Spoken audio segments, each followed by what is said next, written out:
Tu crois que Real Madrid contre le Barça, c'est juste un match de football? Détrompe-toi.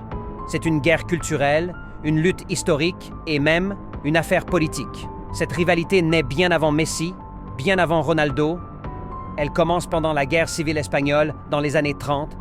Le Barça représentait la résistance catalane. Le Real, le club du pouvoir, soutenu par le régime franquiste. Un club proche du dictateur Franco. Tu vois où je veux en venir? En 1943, lors d'un match de coupe, le Barça perd 11-1 contre le Real.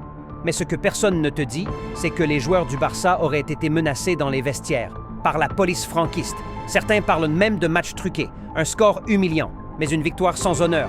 Des décennies plus tard, la guerre continue. Sur le terrain, quand Luis Figo, l'idole du Barça, trahit le club pour signer au Real Madrid, les fans du Barça l'ont traité de Judas. Ils lui ont lancé une tête de cochon pendant le Classico.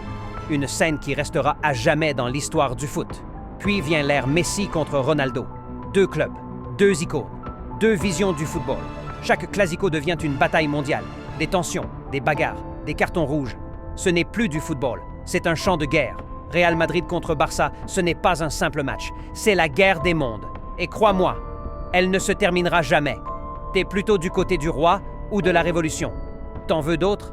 Abonne-toi pour voir les plus grands secrets du football.